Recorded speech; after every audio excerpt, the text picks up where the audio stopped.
I've never done work for money ever.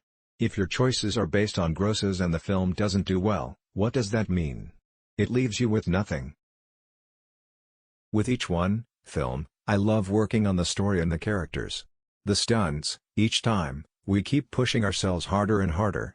And they are stunts, so there's always a danger in doing them, but fortunately, I have not had a problem.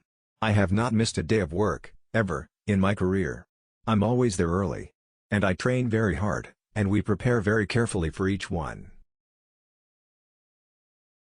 I don't hide from cameras or anything. It doesn't bother me. I don't seek our press for the women I'm dating, but if it finds me, it finds me. Perception and reality are two different things. In this life, it's not what you hope for, it's not what you deserve, it's what you take. I love adventure movies, I just love action-adventure films.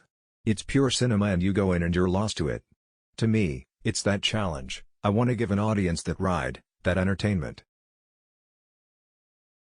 Nothing ends nicely, that's why it ends.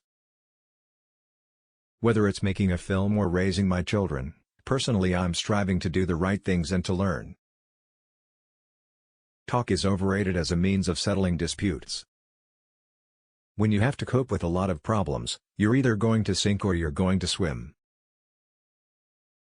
When you become successful in any type of life, there are people who are not contributing to the motion.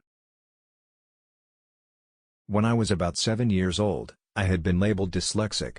I'd try to concentrate on what I was reading, then I'd get to the end of the page and have very little memory of anything I'd read. I would go blank, feel anxious, nervous, bored, frustrated, dumb. I would get angry.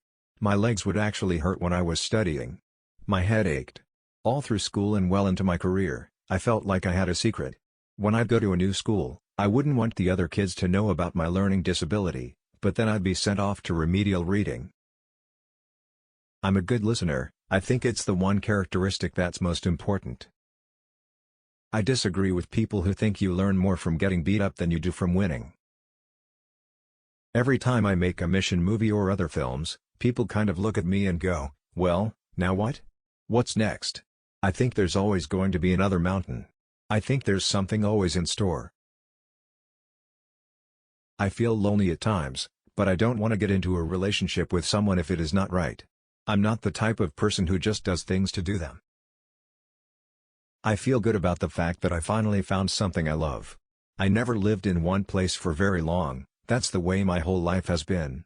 I was always packing and moving around, staying in Canada, Kentucky, Jersey, St. Louis. It all helped because I was always learning new accents, experiencing different environments. I love what I do. I take great pride in what I do. And I can't do something halfway, 3/4, 9/10. If I'm going to do something, I go all the way. When I work very hard. So I look to work with people who have that level of dedication. And I depend on that from everyone. From the director to my crews that I work with. I like to work with people that I like hanging out with, that I admire, that are really smart and talented, and we can problem solve together.